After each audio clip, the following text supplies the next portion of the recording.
Hi fi study channel में आपका स्वागत है। आज हम क्लास 8 के साइंस के एक चैप्टर है जिसका नाम है फसल उत्पादन एवं प्रबंध। इस चैप्टर के कुछ इम्पोर्टेंट पॉइंट्स को डिस्कस करने वाले हैं।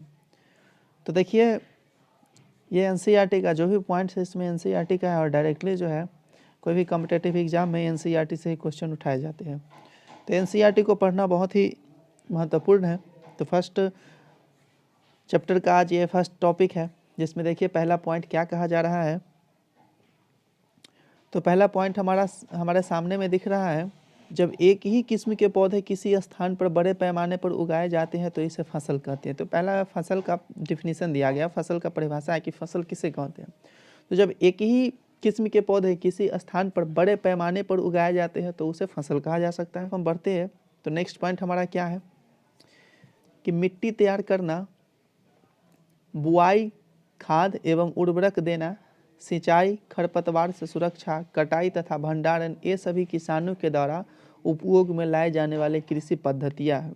मतलब किसान जब खेती करता है तो उसमें क्या होना चाहिए, तो पहले मिट्टी तैयार करता है, उसके बाद उसमें बीज बोता है, उसके बाद जब बीज से पौधा निकल जाता है छोटा छोटा तो खाद उर्वरक देता है, उसके बाद उसका सिंचाई करता है, उसमें अवांछनीय पौधे जो हमारे निकलते रहते हैं, उगते रहते हैं, उनसे जो है उसको सुरक्षा करता है। उसके बाद जब वो फाइनली पक जाता है तो उसको काट देते हैं, काटने के बाद उसको स्टोर कर लेते हैं कहीं एक जगह ताकि काफ़ी लंबे समय तक ये चलते रहे पद्धतियाँ। नेक्स्ट हमारा पॉइंट है, देखिए थर्ड नंबर में क्या कहा था, मिट्टी को उलटने पलटने एवं पोला करने की प्रक्रिया को जुताई कहते हैं। तो जुताई क्या होता है कि मिट्टी, नीचे वाले मिट्टी को ऊपर कर देना, ऊपर वाले मिट्टी को नीचे कर देना, इसी को जुताई कहते हैं। तो नेक्स्ट अब हम पॉइंट की तरफ बढ़ते हैं। तो नेक्स्ट पॉइंट हमारा क्या है, तो देखिए नेक्स्ट हमारा पॉइंट क्या है, तो नेक्स्ट पॉइंट की तरफ बढ़ते हैं। तो नेक्स्ट पॉइंट में हमारा है कि वे पदार्थ जिन्हें मिट्टी में, ये देखिए, वे पदार्थ जिन्हें मिट्टी में पोषक स्तर बनाए रखने के लिए मिलाया जाता है उन्हें खाद एवं उर्वरक कहते हैं। तो डायरेक्टली रूप से कई बार क्वेश्चन उर्वरक के बारे में पूछ चुका है कि उर्वरक क्या होता है। तो उर्वरक जो होता है वो डायरेक्टली क्या करता है, तो मिट्टी की उर्वरा शक्ति को बनाए रखता है। अगर मिट्टी में उर्वरा शक्ति खत्म हो जाएगी तो मिट्टी जो है जाएगी, मतलब उसमें कोई भी बीज हम डालेंगे तो उस पर पौधे नहीं निकलेंगे। अगर पौधे निकलते भी है तो सही से उनका विकास नहीं हो पाता है, तो उसे हम उर्वरक कहते हैं। तो उर्वरक समझ गए आप क्या है। चलिए नेक्स्ट पॉइंट में क्या कहा जा रहा है, जैविक खाद बनाने के लिए अपशिष्टों का अपघटन सूक्ष्म जीवों के द्वारा होता है। जैविक खाद समझ रहे हैं आप, जैविक खाद क्या होता है?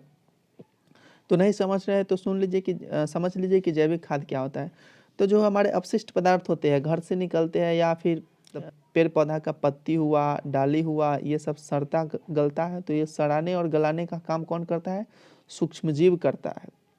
चलिए नेक्स्ट पॉइंट में हम देखते हैं क्या होता है। तो नेक्स्ट पॉइंट हमारा है, खेतों में लगातार फसल उगाने से खेतों में पोषक तत्वों की कमी हो जाती है।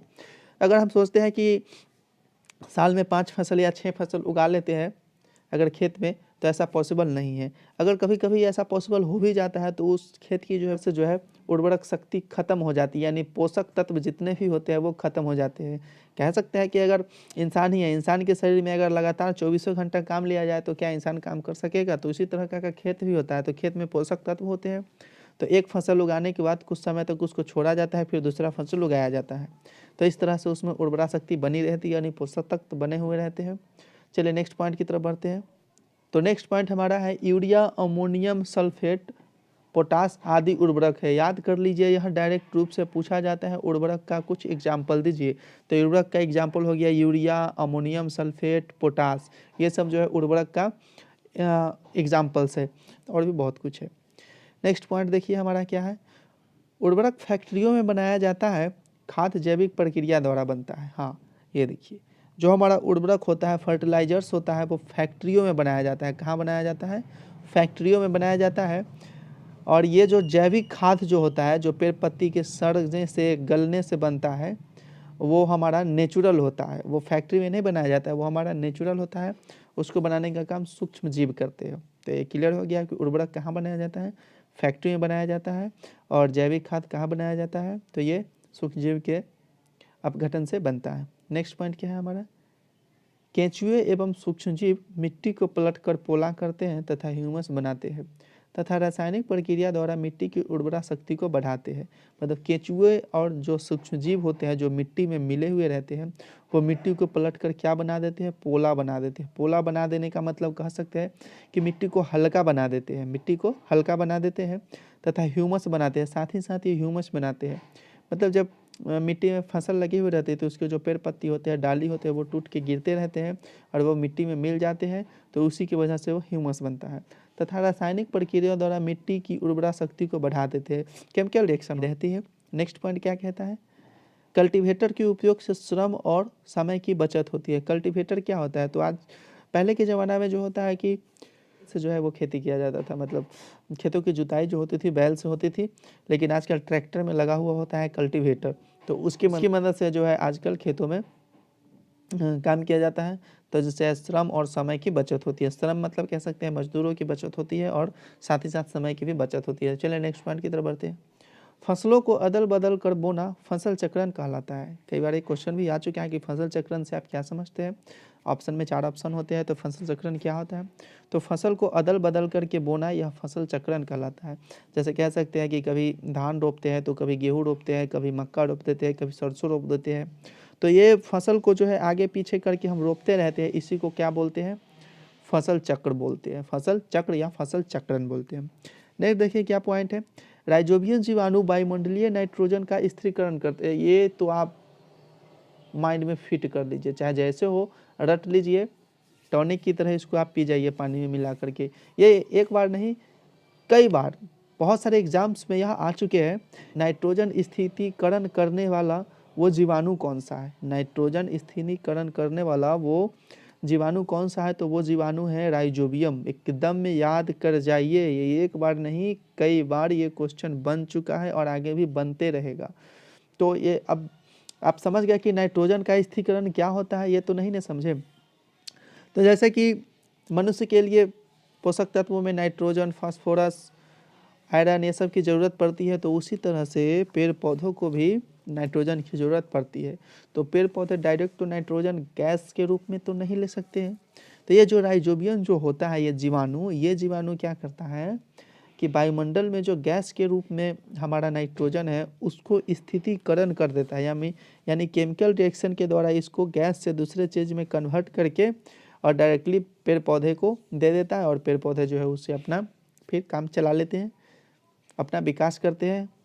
तो ये हो गया नाइट्रोजन स्थिरीकरण करने का काम कौन जीवाणु का है, तो राइजोबियम का है। चलिए नेक्स्ट पॉइंट की तरफ देखते हैं।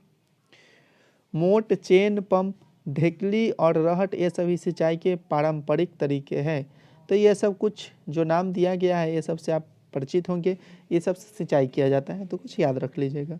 नेक्स्ट पॉइंट की तरफ बढ़ते हैं। तो नेक्स्ट पॉइंट है खाद में ह्यूमस की मात्रा होने के कारण इसे मिट्टी में जल धारण की क्षमता में वृद्धि होती है। अब ये समझिए क्या होता है जल धारण, समझ रहे हैं।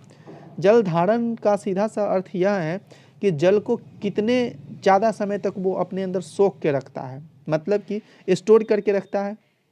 जैसे जल अगर हम मिट्टी पर डालते हैं तो देखते हैं कि कुछ समय के बाद वो जल नीचे चला जाता है, तो वही ऑब्जर्व करने का कितना क्षमता है उसी को बोलते हैं जल धारण। ज़्यादा समय तक अगर मिट्टी जो है पानी को ऑब्जर्व करके रखेगा ऊपर में ही, तो क्या होगा उससे फ़ायदा, तो पेड़ पौधों को ज़्यादा समय तक पानी मिलते रहेगा, तो पानी मिलते रहेगा तो वृद्धि होगी, पेड़ पौधे में वृद्धि होगी, उसका विकास होगा। तो अगर ह्यूमस रहेगा ज़्यादा तो मिट्टी में जल को स्टोर करने की क्षमता ज़्यादा रहेगी। चलिए नेक्स्ट पॉइंट की तरफ बढ़ते हैं। तो नेक्स्ट पॉइंट हमारा क्या कह रहा है कि कुएँ, जलकूप, तालाब, झील, नदियाँ, बांध और नहर आदि सिंचाई के मुख्य स्रोत हैं। तो ये भी याद कर लीजिएगा कि सिंचाई किस किस चीज़ से किया जाता है, तो कुआं से किया जाता है, जलकूप से किया जाता है, तालाब, झील, नदी, बांध और नहर इत्यादि के द्वारा सिंचाई किया जाता है। सिंचाई मतलब समझ रहे हैं कि खेत में सीधा सा पानी पटाना मतलब सिंचाई, पानी पटाना मतलब सिंचाई। नेक्स्ट पॉइंट अब देखिए क्या कहा जा रहा है, छिड़काव तंत्र। यह छिड़काव तंत्र क्या होता है, तो इस विधि का उपयोग असमतल भूमि के लिए किया जाता है जहां पर जल कम मात्रा में उपलब्ध होता है। छिड़काव तंत्र मतलब थोड़े थोड़े करके कहीं कहीं जल छिड़काव कर देना। तो जैसा असमतल भूमि मतलब समझ जाइए कि क्या होता है, असमतल भूमि मतलब प्लेन नहीं है, एक जैसा प्लेन नहीं है कि अगर पानी को एक जगह रख दिए तो वो पूरे जगह वो फैल जाएगा, तो ऐसा नहीं। असमतल भूमि जैसे पहाड़ी इलाका हो गया, ऊंचे खावर जगह हो गए, तो उस जगहों पे जो है छिड़काव तंत्र का यूज किया जाता है और साथ ही साथ उस जगह में किया जाता है जहाँ पे पानी की मात्रा बहुत कम है, मतलब ग्राउंड वाटर जो है बहुत ही कम होता है। तो ग्राउंड वाटर कम होता है तो चलिए अब नेक्स्ट पॉइंट की तरफ बढ़ते हैं। क्या कहता है हमारा नेक्स्ट पॉइंट? तो नेक्स्ट पॉइंट है, जब हम एक ही जमीन पर बार बार पौधे उगाते हैं तो ये पौधे मिट्टी में से पोषक तत्वों को सोख लेते हैं और मिट्टी में इन पोषक तत्वों की कमी हो जाती है। तो इस पॉइंट को हम पहले भी डिस्कस करके आ चुके हैं, फिर दोबारा यहाँ आगे कि क्या लेते हैं। तो पोषक तत्व क्या होता है? तो NP के नाम सुने हैं, नाइट्रोजन, फास्फोरस और पोटेशियम। नाइट्रोजन, फास्फोरस और पोटेशियम याद कर लीजिए, NPK। तो NPK ये पेड़ पौधे के लिए बहुत ही आवश्यक होता है। N से नाइट्रोजन होता है, P से फास्फोरस होता है, K से पोटेशियम होता है। तो ये जो NPK है ये पेड़ पौधे के लिए बहुत ही लाभदायक होते हैं। तो अगर मिट्टी में यह पाया जाता है NPK, तो जिस मिट्टी पर हम बार बार पौधा उगाते हैं तो क्या होगा कि मिट्टी में भी तो ये लिमिट मात्रा में स्टोर है ना, NPK मिट्टी में भी लिमिट मात्रा में स्टोर है। क्या होगा कि बार बार पौधा उगाएंगे तो इससे NPK की मात्रा घटते जाएगी, तो घटते जाएगी तो क्या होता है कि मिट्टी बहुत ही कम उपजाऊ बचती है। तो इससे कह सकते हैं कि मिट्टी में पोषक तत्वों की कमी हो गई है। चलिए नेक्स्ट पॉइंट की तरफ बढ़ते हैं। नेक्स्ट पॉइंट हमारा क्या कह रहा है? फसलों में पौधे के साथ कुछ अनचाहे पौधे भी उग जाते हैं। इन पौधों को हम खरपतवार कहते हैं।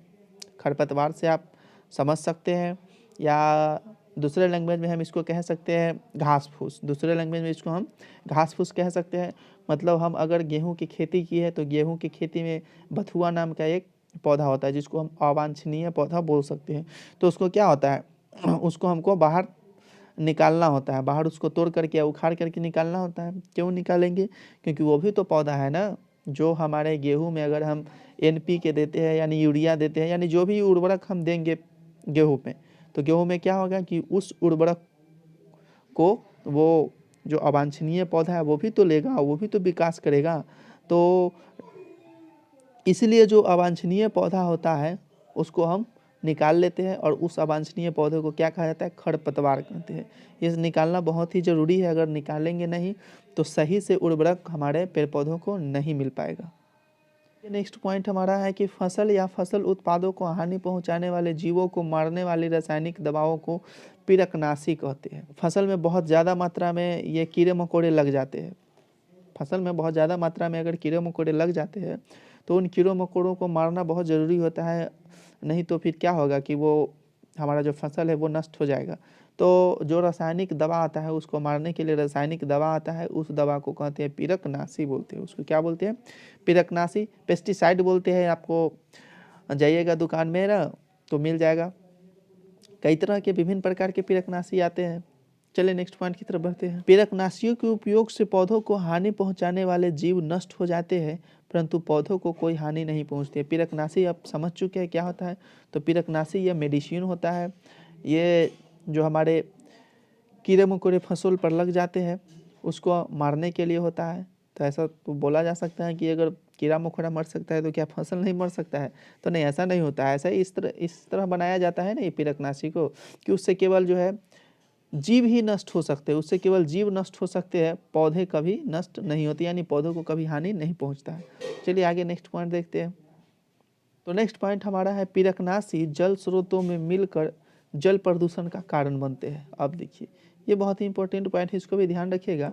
कभी कभी पूछा जाता है कि जल प्रदूषण का कारण क्या हो सकता है? तो जल प्रदूषण का कारक में एक पिरकनाशी भी होता है, क्योंकि अगर हम फसल पर पिरकनाशी का छिड़काव करते हैं तो ये जहरीला होता है। ये जहरीला होता है क्योंकि इससे कीड़े मकोड़े मर जाते हैं, तो सीधी सी बात है कि जहरीला ही होगा।